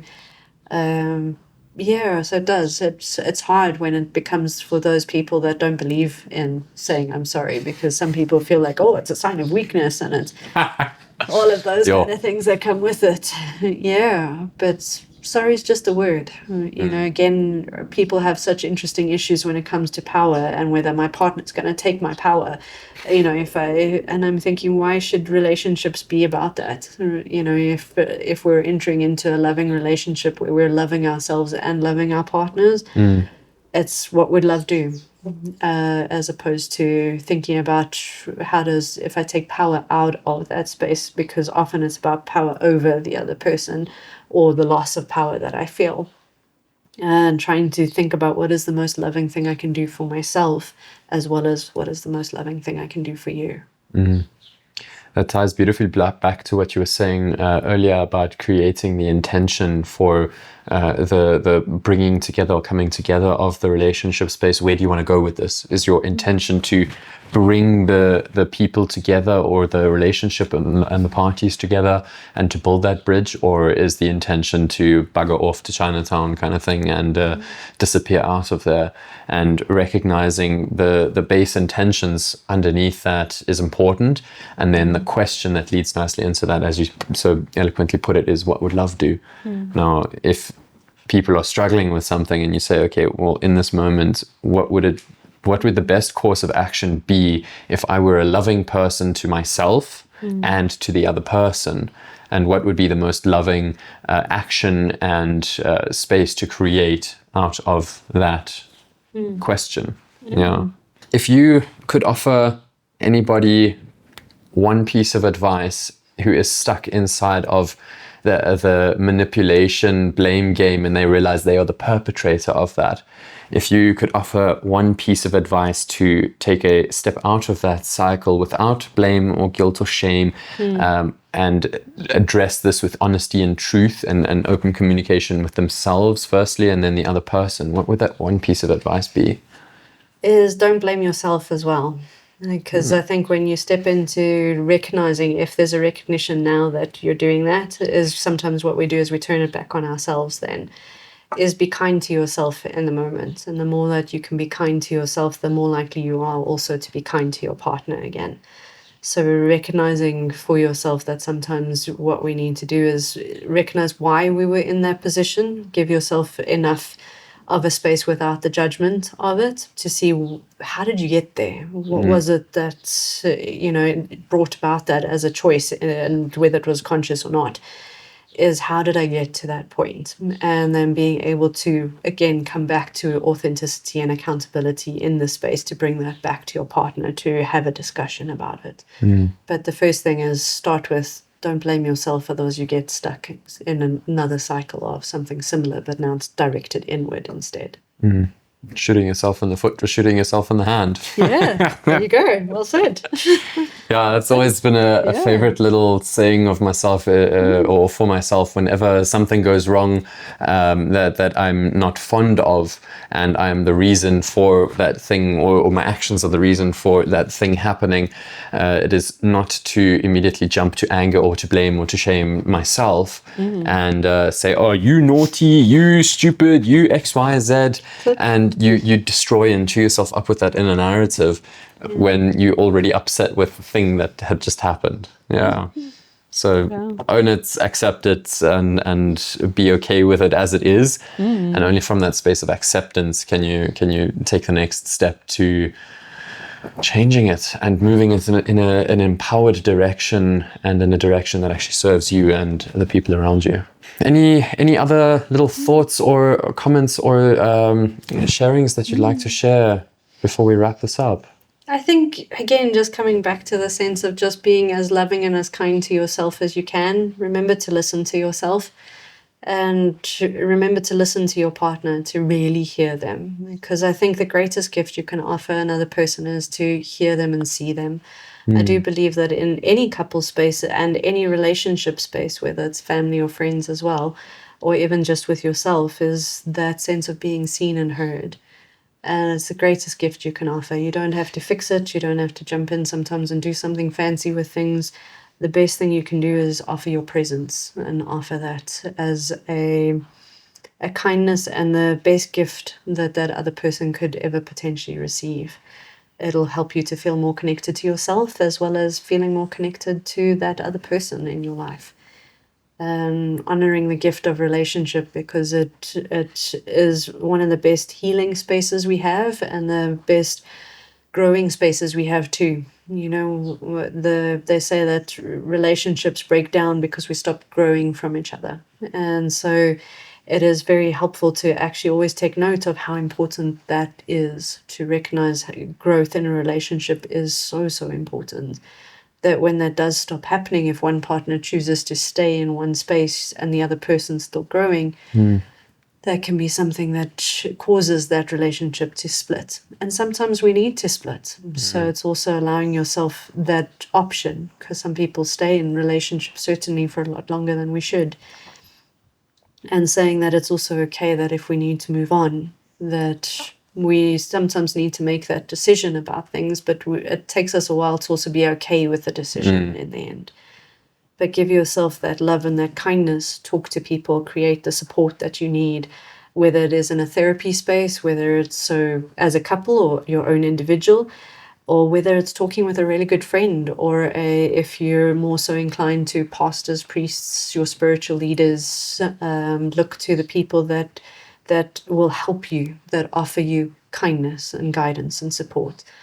And be very aware of how in those relationship spaces we often let outside things interfere in our spaces, and you need to create your safe bubble. And be aware of those influences that come from elsewhere and how that impacts the space between the two of you. be protective of that space, but in a healthy way, So yeah, it comes back to be as loving as you can possibly be to yourselves and each other. And for somebody struggling with actually hearing what the other person has to say and quickly jumping into defense mode or into X, Y, and Z, whatever that space is, other than just hearing the other person, what advice would you give to that person to actually allow them to take that step into hearing what the other person has to say and hearing not just what they're saying, but how they're feeling and potentially the way they're thinking or the situation and the story that they've created over there that they're trying to share and convey to you? Ask them also what they can gain from the situation if they allow themselves to listen to somebody else, to hear somebody else. If I'm answering your question, is like,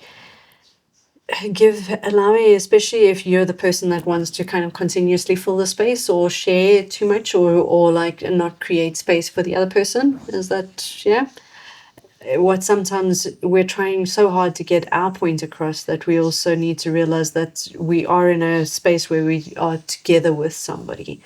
So sometimes it is about being willing to share and saying that there's something also for me to be gained from this space, is that if I'm open to that, I can gain connection to my partner. I can feel more connected if I've heard them because they also feel more connected to me. So if I'm creating the cycle, because for me it's about keeping that loop going.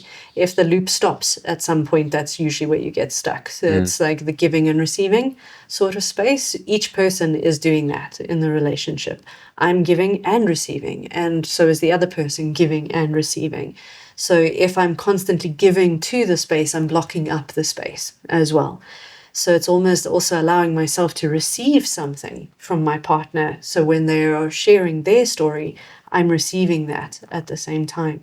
So it helps me to know that they can feel more connected to me, which is ultimately what I would also like. But I can also actually feel more connected to them. And being able to understand that keeps the cycle moving. There's a flow that kind of happens with it. It isn't about one having more of that than the other. It is important that both feel that they can do it in different ways. So it doesn't have to be the same way with it. But it is important to honor that I might want to give to the relationship in a different way, but notice how I do that. Be curious about it. Be curious and interested about how I might do that, as opposed to you're telling me how I must do it. Because sometimes that's what we try and do in relationships as well, is try and tell other people how they should do it. Because we want to receive it in a certain way. It's recognize how they do it, because each person does these things in their own unique ways. And sometimes when you see it also, you can realize you're actually receiving what you needed anyway. I like that. The one thing that I can draw a little comparison or a correlation to is in subconscious reprogramming, one of the techniques I use is a door opener. And it basically, as it says in the name, it's to open the door towards where you want to go. And what you brought up for me over there is in the defensive mode, if you are struggling to hear your partner, is to find a door opener and say, okay, what is what are the perks, or what can be gained out of this, and how can it deepen that intention of growth and love and communication and friendship or family relationship or whatever that relationship is. What is the perks of actually listening to that person and giving them the space to honor their emotions instead of jumping to and do defense and that kind of situation over there. Thank you for that little perspective switch over there as well. I like how you put that, because it's exactly like there's always something to be gained in a situation. It's just you have to look at it that way. You just have to tune your perception into that. So when we do, I think we change how we respond to things, open up other opportunities. I think it's a potential line crosser to see all relationships as transactional. And I know a lot of the time we say relationships shouldn't be transactional, but at the end of the day, relationships are mostly transactional because there is always something to be gained or to be enriched by having that relationship in your life, or to be learned. Otherwise, you wouldn't have that relationship in there, and it wouldn't be a relationship that you would pursue either. So, yeah. Yeah, there's always that transaction element to it. I think what changes it is the emotional connection to those transactions. You know, I might go to the shop and buy something. I'm not always going to feel something about that per se, in the way that a relationship brings the depth of feeling to it, and the loving kindness and everything that comes with it sometimes, as well as the other side, looking at the anger in those transactions too. But yeah, I think sometimes it's taking the word or the judgment off of the word transactions, because sometimes It's got a lot of negative connotation as tit for tat or yeah. But looking at sometimes those transactions, I think with that curiosity, that interest, like what is actually going on here, and being able to unpack it a little bit. I like that. Venise, thank you so much for your time today. I've really, really enjoyed and appreciated this conversation. And I look forward to having conversations on different topics with you as well. I would be honored. Thank you so much, Andrew. Really, thank you for your time. Thank you for the opportunity to share with you. I also thoroughly enjoyed your questions, as well as your interactions and your interpretations that gave me something else also to think about myself. And just, the discussion that we had really was soul heartening for me, if I can put it that way. So thank you for that. It really is a good one. It's such an important topic as well, because it's such a big part of our lives. We are social people, and we couldn't do without relationship in some form. So how we relate to ourselves, to people. And like you say, this topic is so broad that there's so much that we can obviously unpack further in different ways. But thank you for that opportunity once again. It's been such a pleasure. Likewise. You very much. Thank you. Thank you.